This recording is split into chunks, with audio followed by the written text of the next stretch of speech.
Welcome to the Great Detectives of Old Time Radio. From Boise, Idaho, this is your host, Adam Graham. If you have a comment, email it to me, box13@greatdetectives.net. Follow us on Twitter at Radio Detectives and check us out on Instagram, instagram.com/greatdetectives. Our listener support campaign continues, and you can become one of our ongoing Patreon supporters for as little as $2 per month by going to patreon.greatdetectives.net. You'll get to vote on our summer series in April, and you'll also receive a monthly newsletter with updates from me about life and the direction of the podcast. And again, that's for any Patreon supporter for as little as $2 per month. Well, we're doing yet another Twice Told Tale program, and what we do with these programs is we take a look at a radio program, and then we take a look at how the script got recycled onto another program. And sometimes there are big differences and big changes, and sometimes there are smaller changes. This week, we're going to get to see how a script was adapted from the United States to Australia. The story begins with The Adventures of the Abbots. This series was launched over NBC in the fall of 1954. It was based on the Pat and Jean Abbott novels by Frances Crane, and it even used the naming device of her novels in including a color in the title, the first episode being the brown paper bag, and others being things such as the Midnight Black Records or the Rickshaw Red Lipsticks. This ran for 35 weeks until it was canceled. The scripts for The Adventures of the Abbots were reworked into It's a Crime, Mr. Collins, a series for the Mutual Network that essentially renamed Pat and Jean Abbott as Greg and Gail Collins. Greg Collins was reportedly played by Amanda Kramer, and Gail Collins played by an actress named Gail Collins. And this I have to be a bit incredulous about, because I haven't found any contemporary accounts that support that.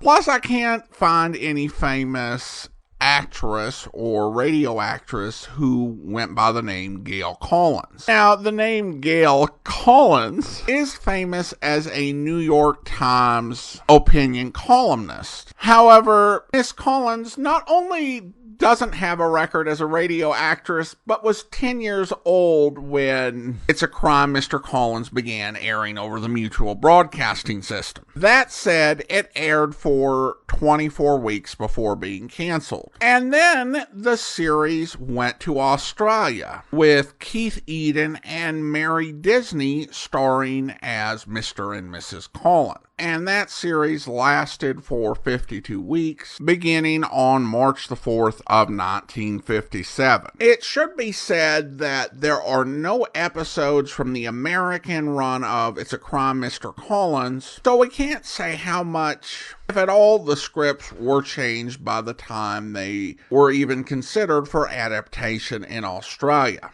All that to say, let's go ahead and take a listen to The Adventures of the Abbots. The original air date on this one is April the 3rd, 1955, and the title is The Fabulous Emerald Necklace.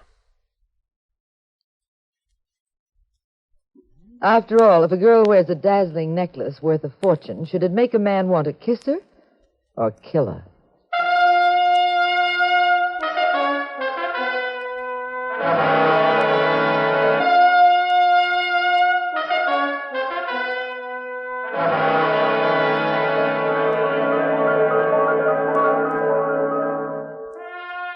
The National Broadcasting Company presents The Adventures of the Abbots, starring Claudia Morgan and Les Damon as Pat and Jean Abbott, those popular characters of detective fiction created by Frances Crane.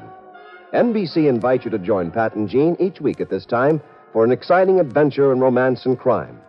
In our story tonight will be Miss Sherry Britton making her dramatic debut in radio.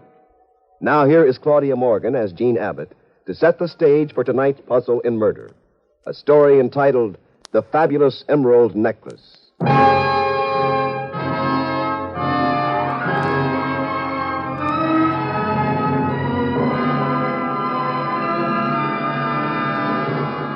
The necklace was a breathtaking collection of precious stones. It belonged to Mrs. Dexter Blake, a curious young woman without any social background who'd somehow managed to marry the heir to the Blake fortune. Late one night, she and her husband had left the Stardust Club and were strolling to their Park Avenue townhouse, which was just around the corner from the club. Really, Kathy, I don't think you behaved very well at the club. Oh, will you stop picking on me, Dexter? Don't be so prissy. You've been doing it all evening. I just had a little fun at the club. After all, how square can you get? Really, sometimes I... Now, look, I've had more than enough trouble because of you. The snobbery deal again? Now, it isn't snobbery, Kathy. It's just that I do have a rather well-known family. We're sensitive to publicity. The columnists were very cruel when you married me, and every time you misbehave publicly, you're just proving their point. You believe their point, too, don't you? I mean that there's something very wrong about your having married a divorcee, especially one whose family wasn't descended from the original settlers, pilgrims, or whatever it was. Oh, let's drop it. It's come up too often. Now, let's settle it. You'd like to get out of our marriage, wouldn't you? Well, No, darling, I've never said that, never thought it. Don't try thinking of it, Dexter. You'd never make it. If you don't like bad publicity, just imagine what I'd do if you ever threatened to get rid of me. I'd give Shut those... up, Mrs. Blake, and back into that doorway. What? Who are you? What's the idea? Get away from her. I said for you two to get off the straight end of that doorway. I've got a 38 here, and I'll empty it into both of you. Why, of all the... Go on. Into the doorway.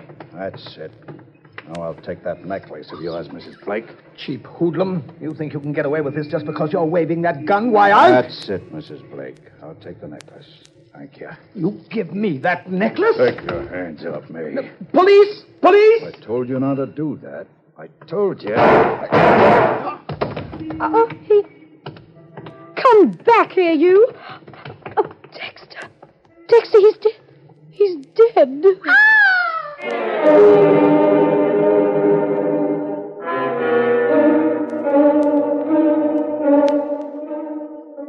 The jewel thief disappeared into the night, leaving Mrs. Dexter Blake hysterical beside the dead body of her husband. Pat and I had been home that night. All we knew about Kathy Blake was what we'd read in the gossip columns. But the next morning, Pat had been invited to the Sterling Insurance Company. He was in the office of a company executive, Frank Tracy. I sent for you, Mr. Abbott, because this case calls for a man of your caliber. We'd be glad to pay any reasonable fee, of course.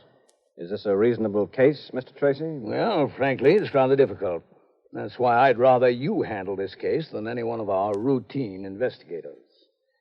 Our company insured Mrs. Blake's necklace, Mr. Abbott. Mm-hmm. For how much? $200,000. Can Mrs. Blake describe the man who attacked him?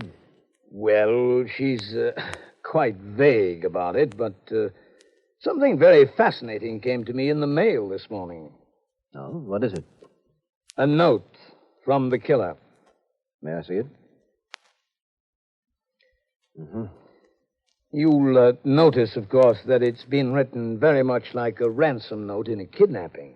No use of pens, pencils, or typewriter. The letters look as though they've been cut out of newspapers and pasted together. Yes, they do. He makes what he believes is a business offer. As you see, he wants $50,000. For that sum, he'll leave the necklace where our company can find it. We return it to Mrs. Blake and save $150,000. Yes, very wise, too. The thief knows he'd have a difficult time disposing of the pieces through a fence. It's identified too easily. Exactly. I see he doesn't mention how he proposes to have you give him the cash. I suppose he'll get in touch with you later. Exactly.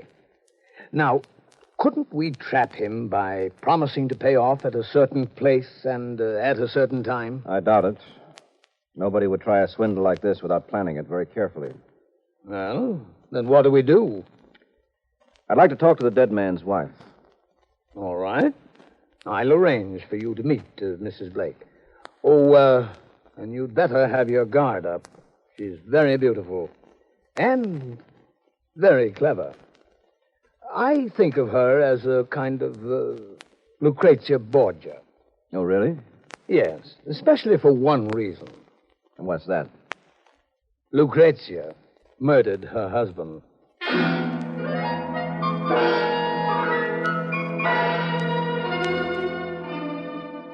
I was gallivanting around San Francisco buying play suits for the summer.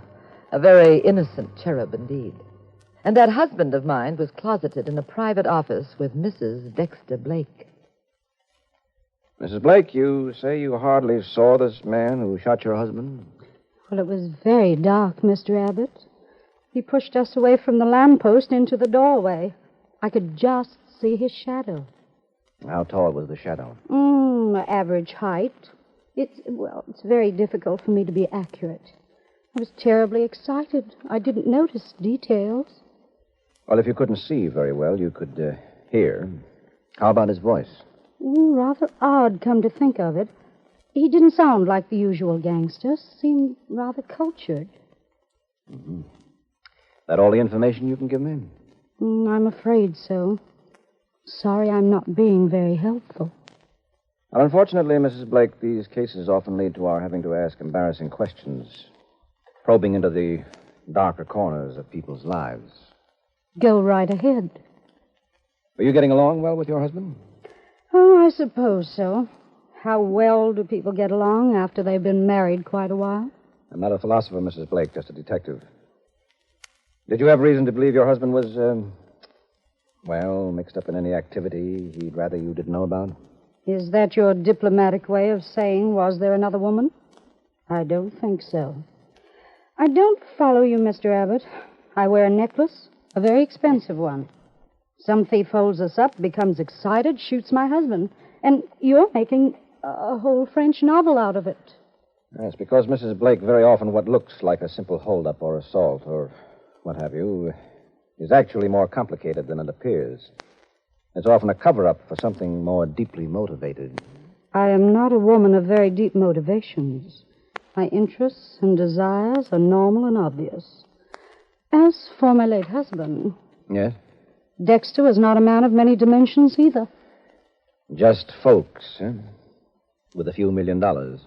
You're a detective, Mr. Abbott, not a humorist. Who collects on your husband's life insurance? I do. All of it? All of it. How much is that? Oh, about $500,000. Do you also inherit all his property? Mm-hmm. It's worth another $1.5 million. Well, we were speaking of motives a while ago. You'll need an awfully good attorney to get you out of this. Why? I'm perfectly innocent. Well, I have an intuitive feeling about you, Mrs. Blake. Nothing too definite to support it. I think you didn't care very much for Dexter, but you had quite a passion for his checkbook. What of it? Well, for instance, you find yourself a mug. You make a deal with him. He holds you up, gets your $200,000 necklace as payment, and takes a potshot at Dexter. You're the helpless wife.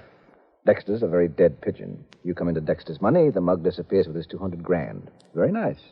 I could have had anything I wanted from Dexter. Do you think I'd trade in a comfortable spot like that for the electric chair? Maybe. Lots of people try it. You're wasting your time, Mr. Abbott. Oh, really? Oh, not that I mind. Being questioned by a very handsome detective is so pleasant. You've changed the subject. Certainly. You're much more interesting. Married, Mr. Abbott? Mm-hmm. Oh, good.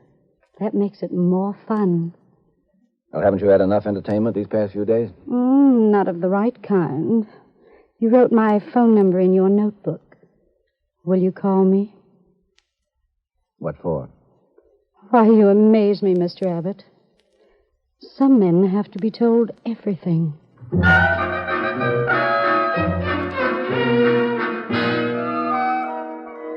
That night at home, Pat told me about the case. Only because he had to, as I found out soon enough. How dare you know my policy about keeping you out of my cases. Yes, teacher. Now, for once in your life, you're going to come in very handy. Oh, now you're getting sensible. You have such a brilliant wife, I never could see why you didn't use her talent. Yes, well, look, brilliant wife.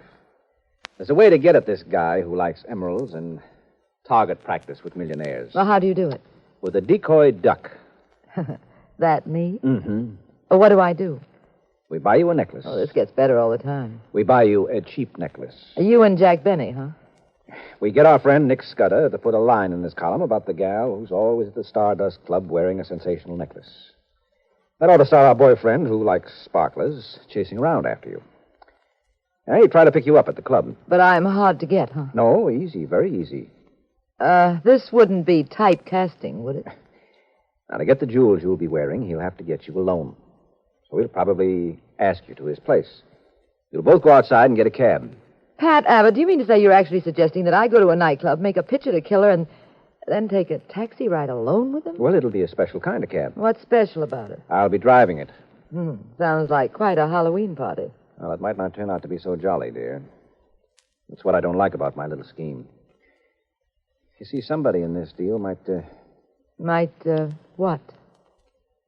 Might decide that your throat is a good place to put old razor blades.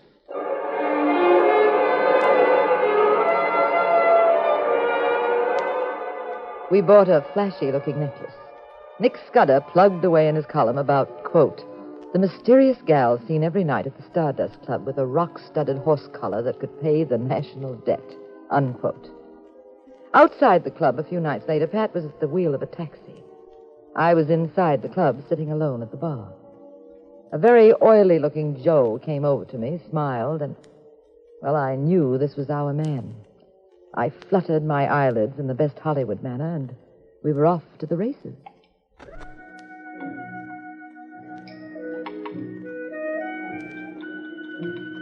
Don't tell me you're one of those awful people who like to drink alone.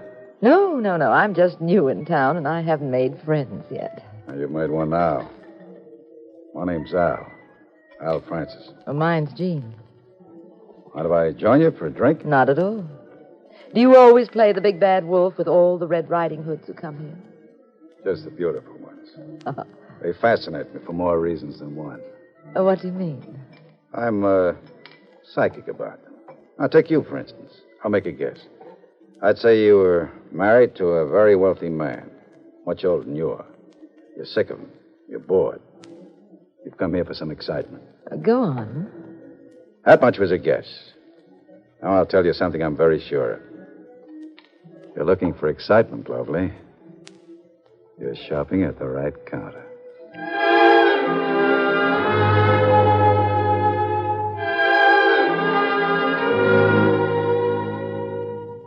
I wasn't quite sure if Al Francis was just being amorous or if he suspected I was a plant and might suddenly give me the same treatment he'd given Dexter Blake. We stayed at the Stardust Club for about an hour. Francis hardly even eyed my necklace. He became more romantic and suggested we go to his apartment. We stepped outside to hail a cab. A cab I knew would be driven by Pat. Hey, taxi. Oh, here comes one, Al. Oh, great.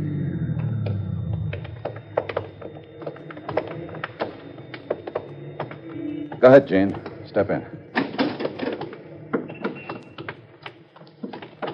Where to, Doc? 1785, Bayside. Right.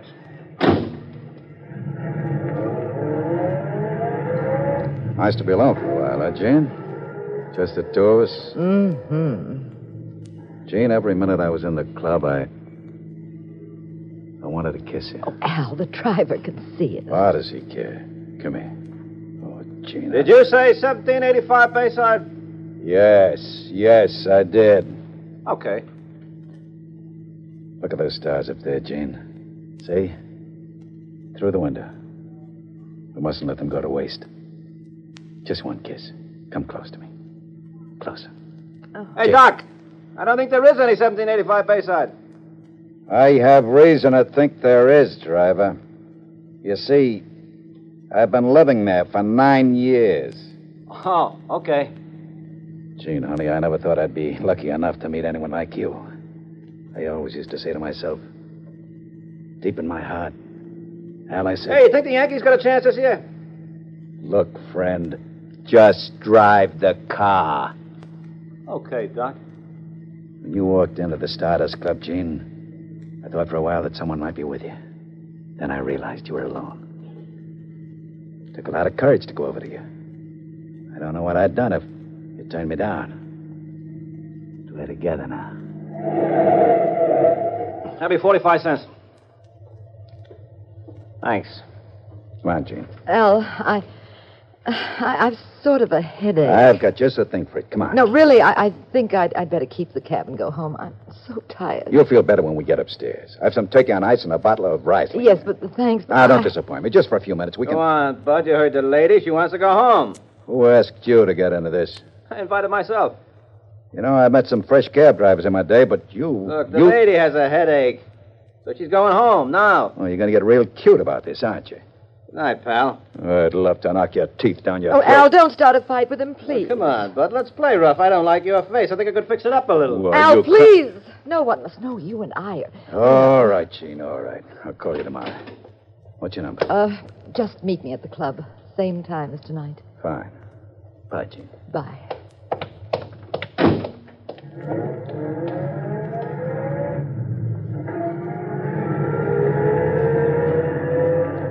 You're the most wonderful cab driver I've ever had, Pat. Oh, thank you, ma'am. Where to now? Just drive along the bay. But we don't live out this way. Yes, I know. But didn't you hear what the man said? We mustn't let those stars go to waste. Well, the fellow I borrowed the cab from is waiting. It's all right. Cab drivers understand things like that.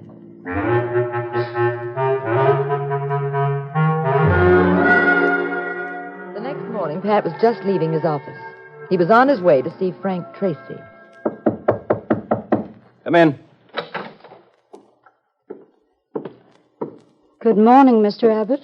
Well, Mrs. Blake. Do you have a moment? I certainly... I've been wondering about what sort of progress you've been making. Have you found any clues to the identity of the man who killed my husband? Oh, I don't talk about my cases until they're cleared up. Oh, I think I have a right to know what you're doing. After all, I was married to Dexter. Frightened, Mrs. Blake? Why should I be? Afraid that what comes out in the wash won't be very pretty? Not in the least. I went to the trouble of looking into the details of your background, Mrs. Blake. I wouldn't exactly call it nice reading for the kiddies. 3 husbands. One of them had to go to Mexico for his health when the Justice Department cracked down on the chemical monopoly. Another husband of yours has been barred from every racetrack in the country. Then there was that party in Hollywood where you ducked a marijuana charge that might have meant 5 years in the clink. How did you get out of that one? Buy off the judge? Where'd you get all that information? I called up the answer man. Very funny. Shall I tell you why you really came here, Mrs. Blake? I want to know who killed my husband. You came here because the life insurance company is ready to ante up with a small fortune now. You're his beneficiary. You're afraid I could prevent that by coming up with evidence that you might have done the killing yourself. You want to make sure I'll stay out of the picture. You are going to stay out of the picture, Mr. Abbott. Well, I'll tell you the next step, too. Now comes the pearl-handled revolver in the pocketbook. When you get shot with one of those, you're just as dead as with the other kind. So help me if you stop me from collecting Dexter's life insurance. Threats are a dime a dozen to me, Mrs. Blake. They're part of my business. I collect them, like other people collect butterflies. Good afternoon, Mrs. Blake. Look, you two-bit keyhole peeper. If you and your junior G-Man badge stand between me and a couple of $1 million, it wouldn't mean a thing to me to kill you. I've done a little investigating myself. Details about your background. You're mixed up in 6 cases where one of the suspects might knock you off at any time. And if you're ever found dead, my friend, it'd take the police forever to figure who did it. They'd get into a jigsaw puzzle that'd have them flipping. And I don't mind telling you about it this way either, because I also found out your office isn't tapped. Oh, it's very thoughtful of you. I think of everything. Like, for instance, down at the piers, there are men who would be only too glad to take care of you for me. I can buy your death, Pat Abbott. A man no one ever heard of, no connection with you, bumps you off. Disappears on a boat to heaven only knows where. I wonder if you're so upset with me because I might cost you the $2 million, or because I froze up when you made a play for me. Oh, it's the $2 million. And as for you, personally, I said good afternoon, Mrs. Blake, a long time ago. You're underestimating me, Mr. Abbott. And you may not live to regret it. Good afternoon, Mrs. Blake.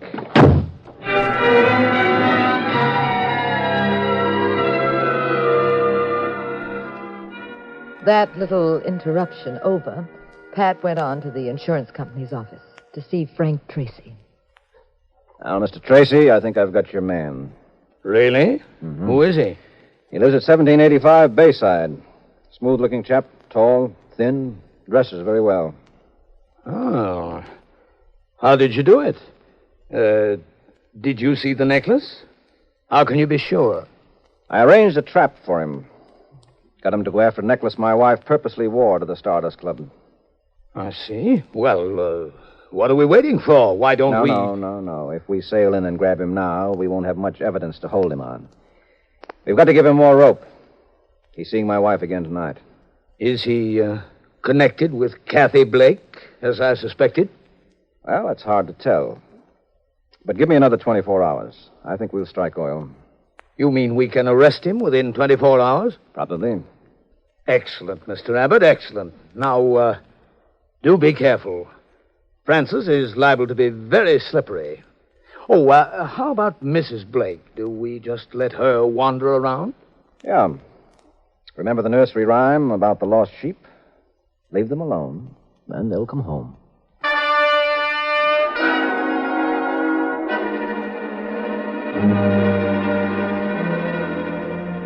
That night, I put on a very slinky evening gown. I was getting ready for another session at the club, but Pat stopped me. You're not going to the club, Jean. Oh, Pat Abbott, just because you're going to close in on Francis, you're getting the willies. You're afraid I'll be hurt. No, that's not the reason. Well, then what is it? Francis won't be at the club to see you. He's going to be late. Very late.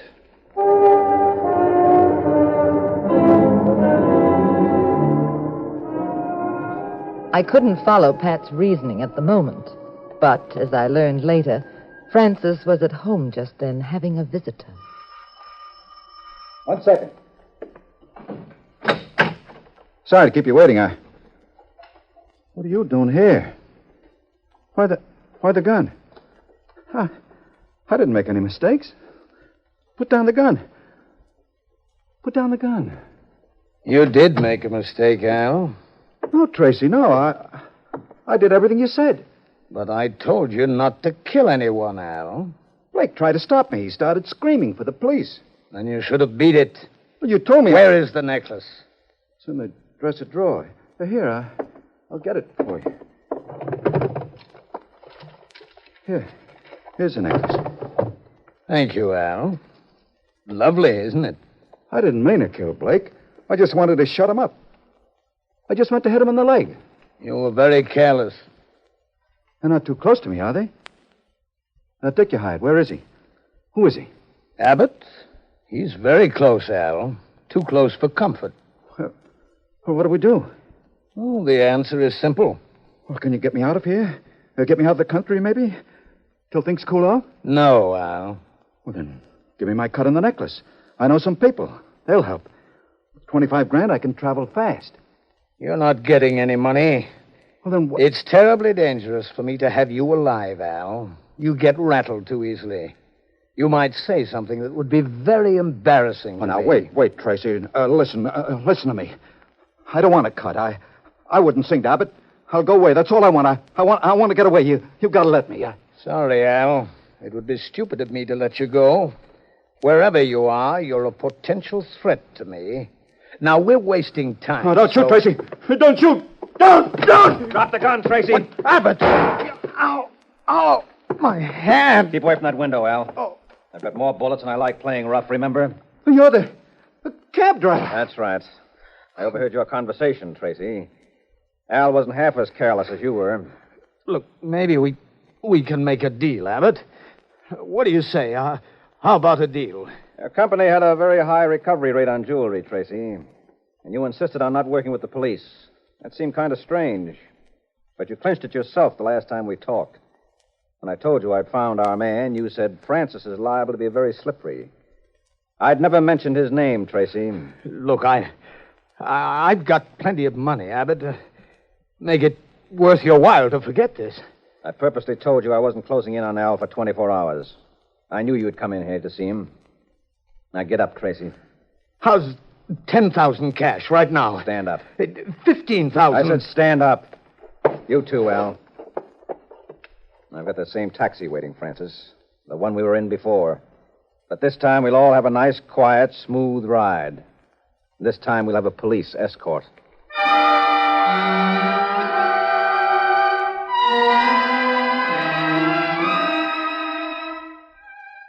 A few hours later, Pat had disposed of his two friends and had come home to his ever-loving wife. Well, darling, I suppose you're full of questions, as usual. As usual. Tracy had a very cushy spot figured out for himself, didn't he, Pat? He sure did. The lug steals the jewelry. Tracy gets his company to shell out, say $50,000 to get it back. And Tracy quietly splits it with his pal. The company saves a fortune. Gal gets her necklace. Everything is moonlight and roses. Well, what about Mrs. Blake? No. Yeah, she was just a hellcat. She wasn't in on this deal at all. Okay, Bob. Now, how do we go about celebrating your solving the case? You want to go down to Fisherman's Wharf and have a seafood banquet? I don't know. Head for Chinatown and have pressed duck? Maybe. I'm not sure. We got any other suggestions? Well, yes, I did have something else in mind. What do we got in the refrigerator? Just some cold chicken, a couple of cans of beer. Well, let's stay right here and eat. Alone. But why? Because right here they got services the other places don't have on the menu.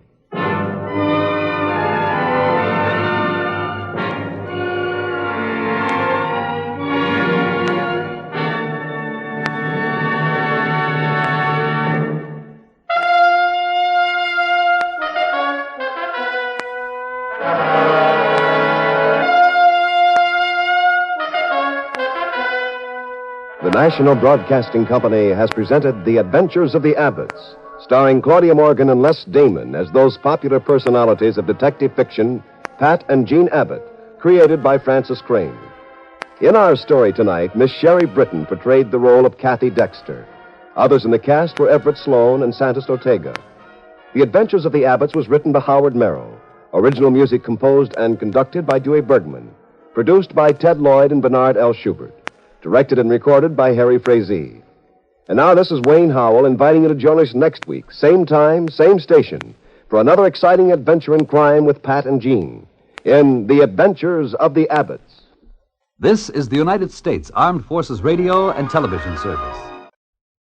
Welcome back. Now, Sherry Britton, who played the widow, was actually a well-known burlesque dancer who had been really big in the 1930s and 40s, but did continue to perform for many years following, and eventually she became a cabaret singer. Britton did not do a whole lot of acting in mass medium. She had made a TV appearance in 1954 and would go on to make a couple others. I think she did a decent job here, but the character didn't feel like it was much of a stretch. And it should be noted that this isn't the only time that the Abbotts tried this. In an attempt to gain listenership, Jackie Robinson of the Brooklyn Dodgers also made his dramatic radio acting debut. Of course, he had starred in the Jackie Robinson story movie,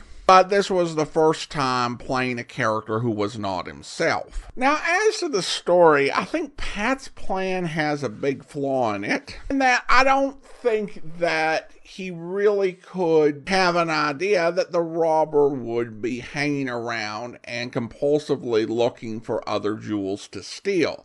I mean, there's no indication that the robber was a compulsive jewel thief. So the plan, to the extent it works, kind of works through dumb luck. Also, it says something that Greg is very concerned about his wife's safety and generally doesn't want her getting in harm's way, but rather than hiring a female private detective or ex-policewoman to play this dangerous decoy role, he opts for his wife. Other than that, I thought it was a decent episode. All right, well, let's go ahead and see how they did it in Australia. And here is It's a Crime, Mr. Collins. Episode title is the same. Original air date is September the 2nd, 1957. Let's go ahead and take a listen.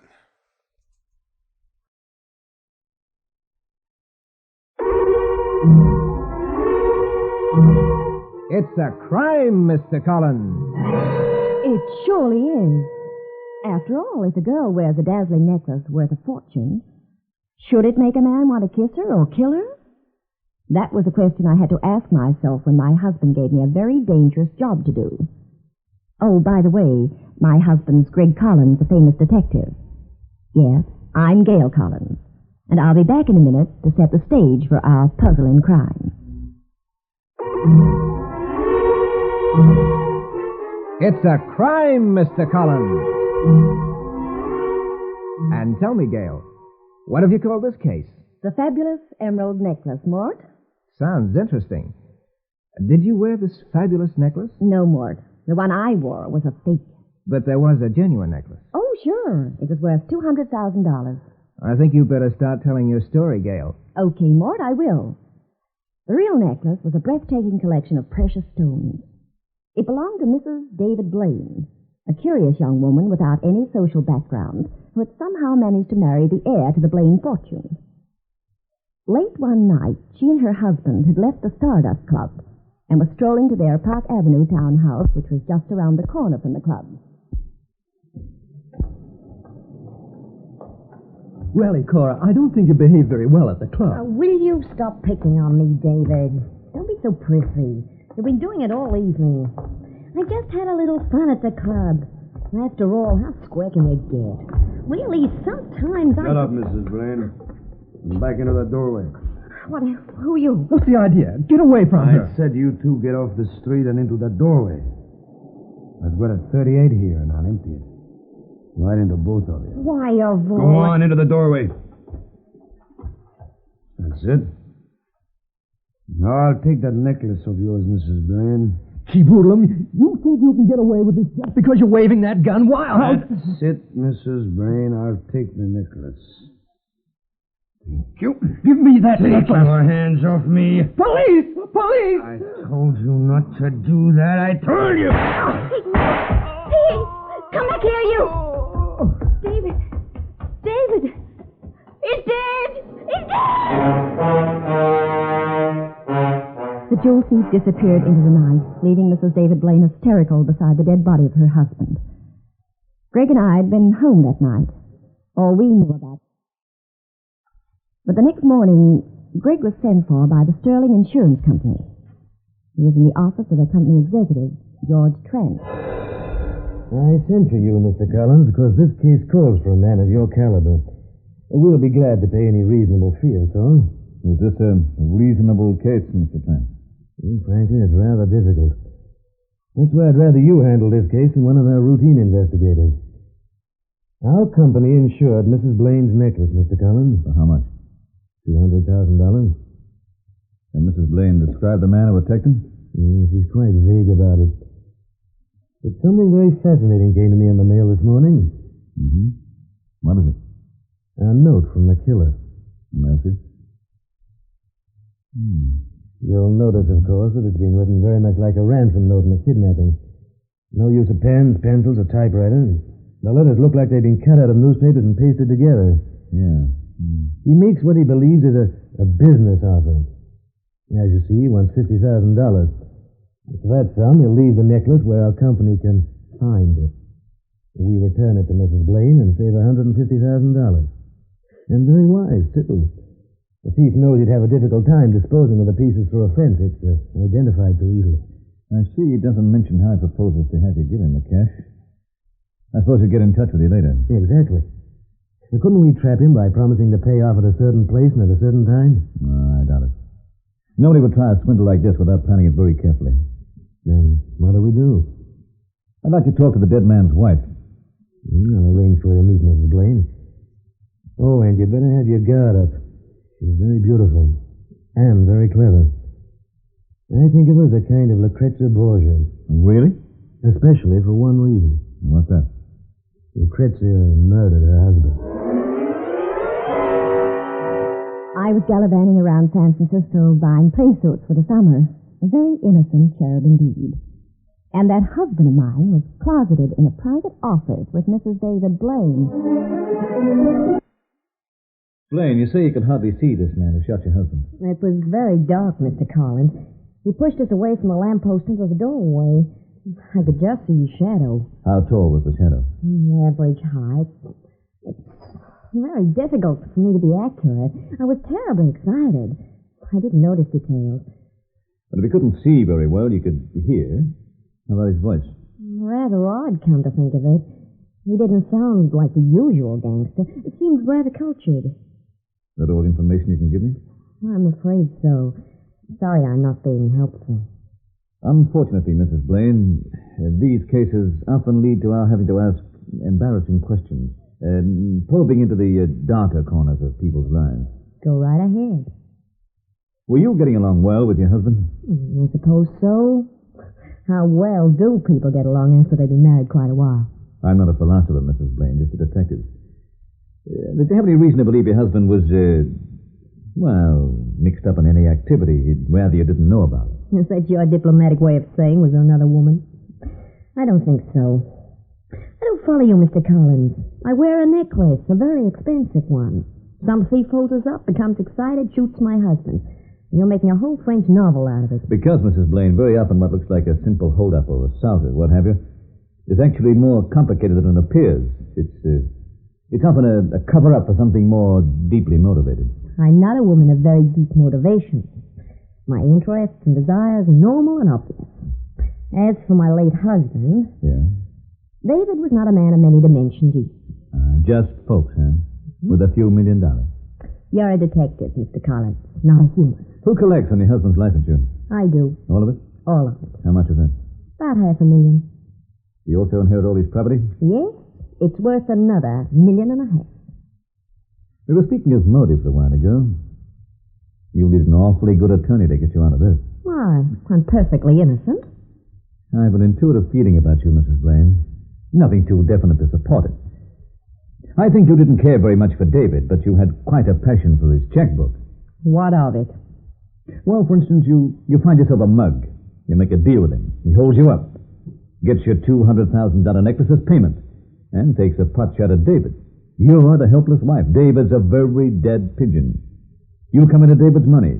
The mug disappears with his $200,000. Very nice. I could have had anything I wanted from David. Do you think I'd trade in a comfortable spot like that for an electric chair? Maybe. Lots of people try. You're wasting your time, Mr. Collins. No, really? Oh, not that I mind. Being questioned by a very handsome detective is so pleasant. You've changed the subject. Certainly. You're much more interesting. Married, Mr. Collins? Yeah. Good. Makes it more fun. Haven't you had enough entertainment these past few days? Not of the right kind. You wrote my phone number in your notebook. Will you call me? What for? You amaze me, Mr. Collins. Some men have to be told everything. Of course, I didn't know anything about this at the time. If I had, I'd have scratched her eyes out. But keep your ears pinned, friends. We'll be back in a minute with more of our story. That night at home, Greg told me about the case. Only because he had to, as I found out soon enough. Now, chum, you know my policy about keeping you out of my cases. Yes, teacher. For once in my life, you're going to come in very handy. No, you're getting sensible. You have such a brilliant wife. I never could see why you don't use her talent. Now, look, brilliant wife. There's a way to get at this guy who likes emeralds and target practice with millionaires. And how do you do it? With a decoy duck. That me? Mm-hmm. What do I do? We buy you a necklace. Oh, this gets better all the time. We buy you a cheap necklace. I thought there'd be a catch in it. We get our friend Nick Scudder to put a line in his column about the gal who's always at the Stardust Club wearing a sensational necklace. That ought to start our boyfriend who likes sparklers chasing around after you. He'll try to pick you up at the club. But I'm hard to get, huh? No, easy. Very easy. This wouldn't be typecasting, would it? To get the jewels you'll be wearing, he'd have to get you alone. He'd probably ask you to his place. You both go outside and get a cab. Great Collins. You mean to say you're actually suggesting that I go to a nightclub, make a pitch at a killer, and then take a taxi ride alone with him? It'll be a special kind of cab. What's special about it? I'll be driving it. Sounds like quite a Halloween party. It might not turn out to be so jolly, Gail. That's what I don't like about my little scheme. You see, somebody in this deal might Might what? decide that your throat is a good place to put old razor blades. We bought a flashy-looking necklace. Nick Scudder plugged away in his column about, quote, the mysterious girl seen every night at the Stardust Club, with a rock-studded horse collar that could pay the national debt, unquote. Outside the club a few nights later, Greg was at the wheel of a taxi. I was inside the club, sitting alone at the bar. A very oily-looking Joe came over to me, smiled, and I knew this was our man.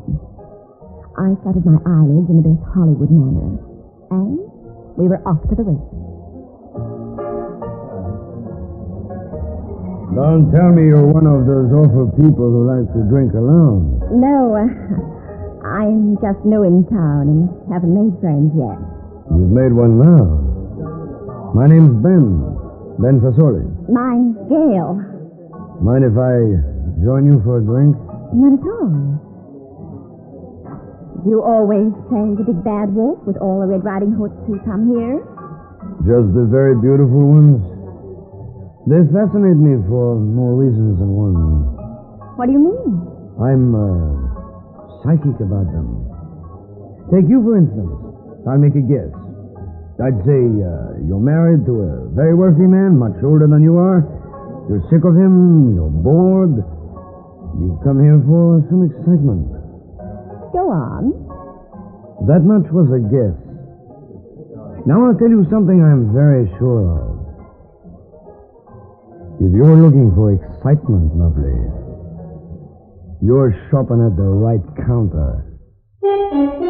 I wasn't quite sure if Ben Fasoli was just being amorous, or if he suspected I was a plant and might suddenly give me the same treatment he'd given David Blaine. We stayed at the Stardust Club for about an hour. Fasoli hardly ever eyed my necklace. He became more romantic and suggested that we go to his apartment. We stepped outside to hail a cab. A cab I knew would be driven by Greg. Taxi! Here comes one, Ben. Great. Go ahead, Gail. Step in. Where to, Doc? 1785 Bayside. Right.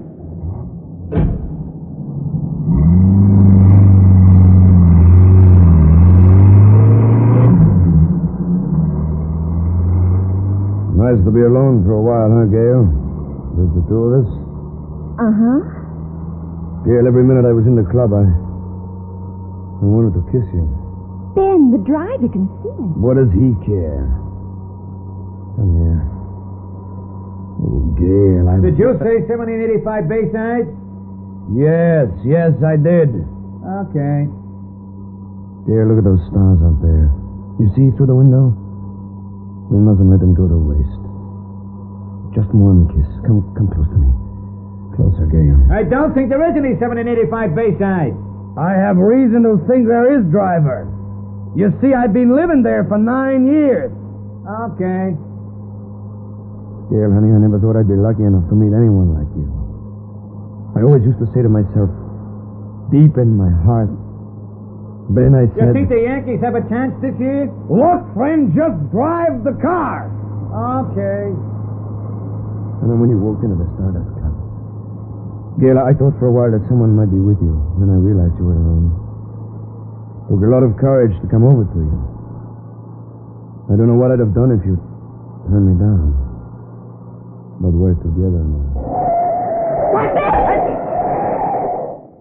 That'll be 45 cents, thanks. Come on, Gail. Ben, I sort of a headache. I've just the thing for it. Come on. Oh, really? I think I better keep the cab and go home. I'm so tired. You'll feel better when we get upstairs. Now, some turkey on the ice, a bottle of Riesling. Oh, thanks. Don't disappoint me, just for a few minutes. I'm glad you heard the lady. She wants to go home. Who asked you to get into this? I invited myself. You know, I've met some fresh cab drivers in my day. But you? The lady has a headache, Chum, so she's going home. Now.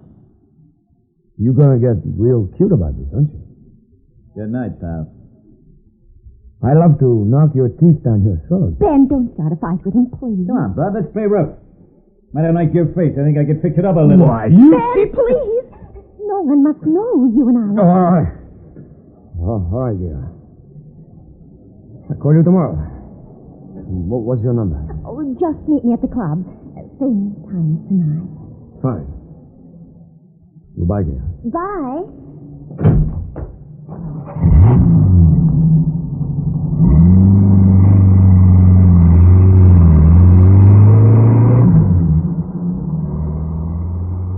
You're the most wonderful cab driver I've ever had, Greg. Thank you, man. Where to now? Just drive along the bay.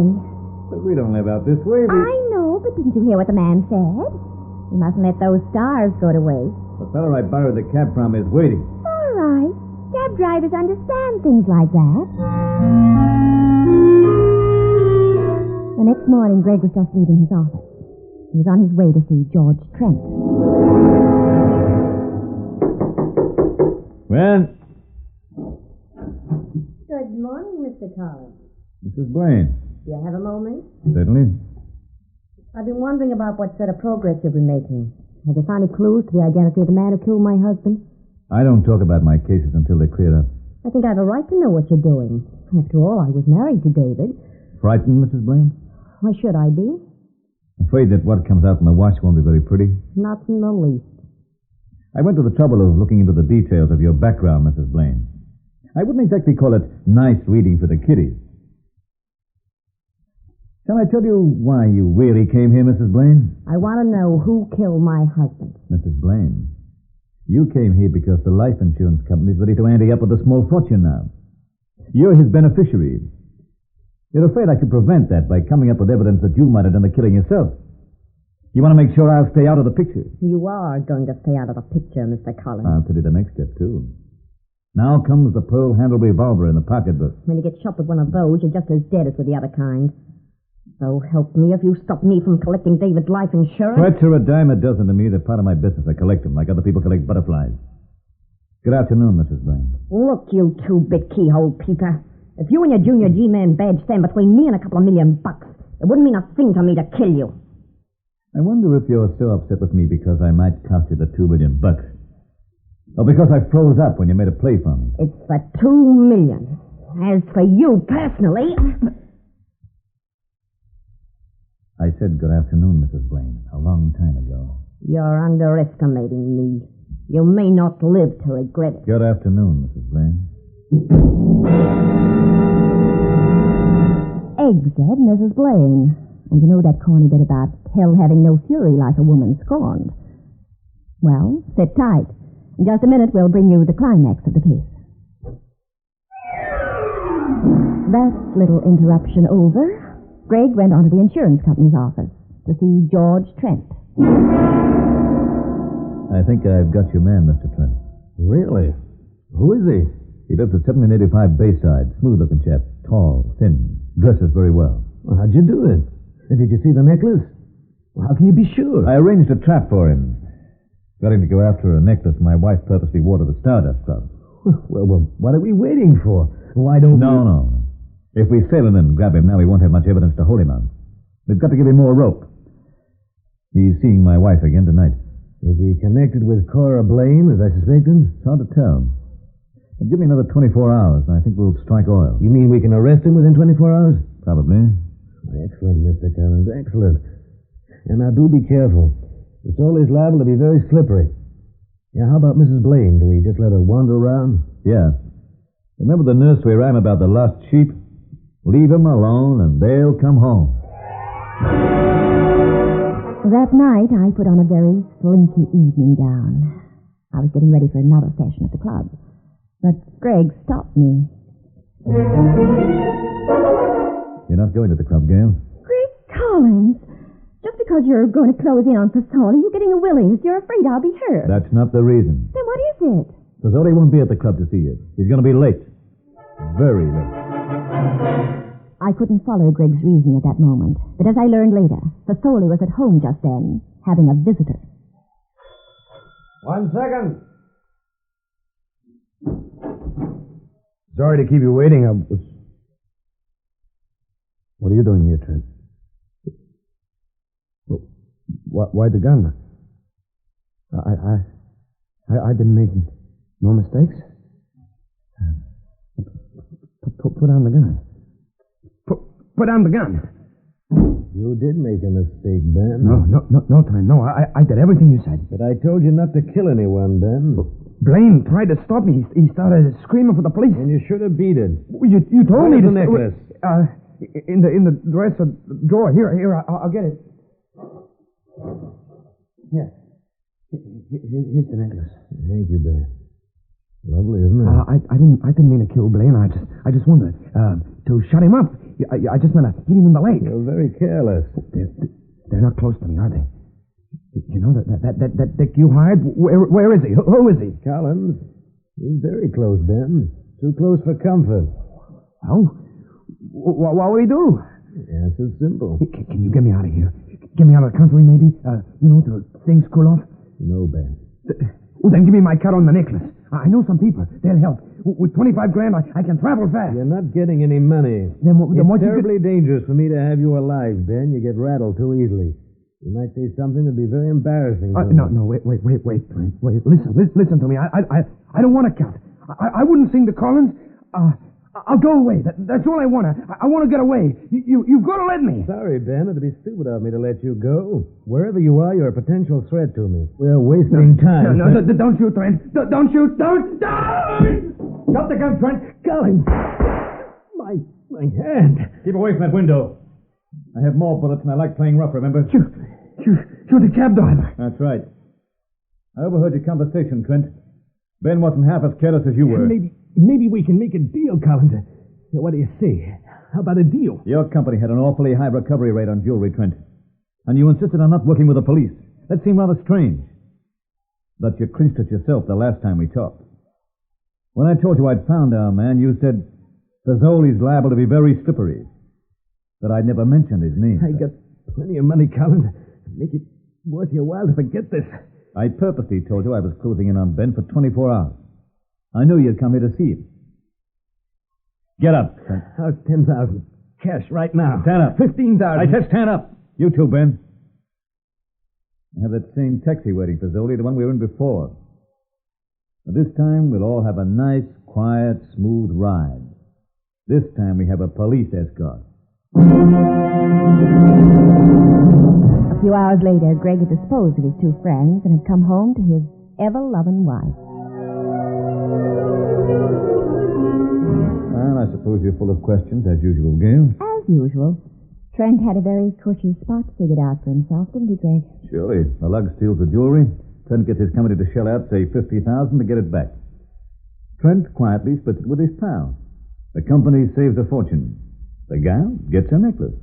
Everything's moonlight and roses. What about Mrs. Blaine? Just a hellcat. She wasn't in on this deal at all. Okay, Bob. Now, how do we go about celebrating or solving the case? Want to go down to Fisherman's Wharf and have a seafood banquet? Well, I don't know. Head for Chinatown, have pressed duck? Maybe. I'm not sure. Got any other suggestions? I did have something else in mind, yes. Hey, what do we have in the refrigerator? Just some cold chicken, a couple of cans of beer. Oh, I'd stay right here and eat alone. But why? Because right here, the service is better. Don't go away. In just a moment, we'll be back with you. Well, folks, Gail and I hope you enjoyed our adventure, the fabulous Emerald Necklace. Be sure to visit us next time for another Puzzle in Murder. where there is crime and romance. There you'll find Mr. And Mrs. Collins.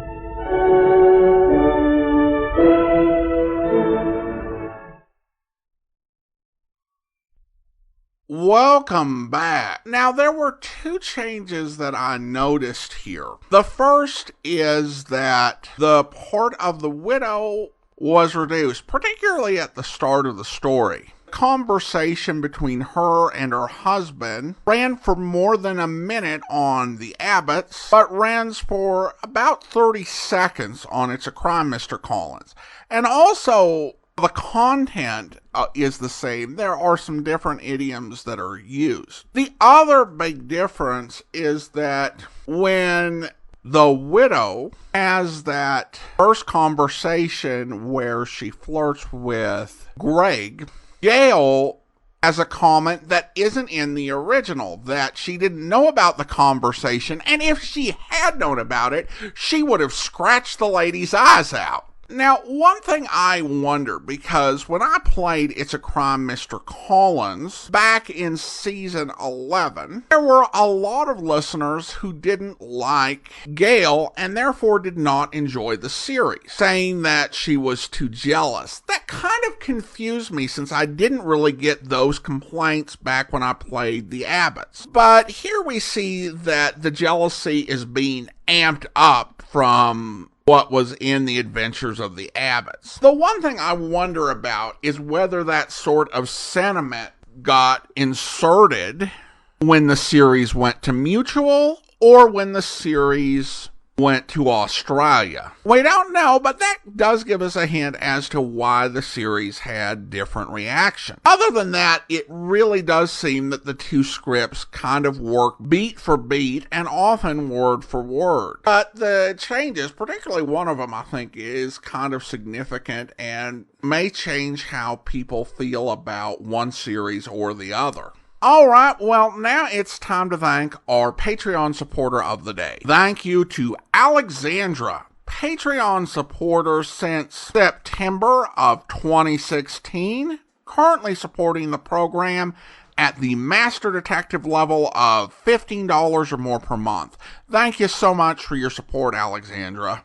And that will do it for today. If you are enjoying this podcast, you can follow it using your favorite podcast software. Join us back here tomorrow for Sam Spade, where... You're Tom Spade, aren't you? Sam, ma'am, the fun-loving Spade. Picked your photograph out of the other detectives. Looked like you got spunked. Why'd you come here? Curiosity. I met Glory Thomas out at Miss Wigginson's. I liked her. I wanted to see the type that would strong-arm her out of a job from a safe distance. Spunky. Come over here, Mr. Spade. I want to show you something. Piggott. Yes, ma'am. That'll do for now. Work at the other end of the garden for the time being. Yes, ma'am. Oh, Piggott, my gardener and beekeeper. Most taciturn individual. You know what this is? Well, I didn't, but now I can see it's a beehive. Yes, my own beehive. Fresh honey from a tea and fruit cake every afternoon. Fine old tradition. Observe this hive, young man. Honeybees are the most intelligent of all insects, surpassing even the ants. And why? Because one female controls a community of many, many thousands. I am against it. Yes, Mr. Spade. The queen bee reigns supreme. The males are drones, quite useless. The female workers perform all necessary labor, no waste motion, no dissension. Well, some of my best friends are drones, and I just can't stand them. I think you understand me, Mr. Spade. I wish Gloria Thomas removed from San Francisco for an excellent reason. My nephew, Gerald Long, the young man who just left here, has developed absurd romantic notions about her. Yeah, so you want the romance busted up, but if you try to break it up openly, your nephew might get stubborn and even marry her. On the other hand, by framing her as a thief, you ward off the affair until you can figure out some other dirty trick. I knew you'd understand me, Mr. Spade. I admire bluntness in moderation. Well, what do you say to joining forces with me? Just one thing, Mrs. Cavanaugh. Nuts. I hope you'll be with us then. In the meantime, do send your comments to box13@greatdetectives.net. Follow us on Twitter at Radio Detectives and check us out on Instagram. Instagram.com/greatdetectives.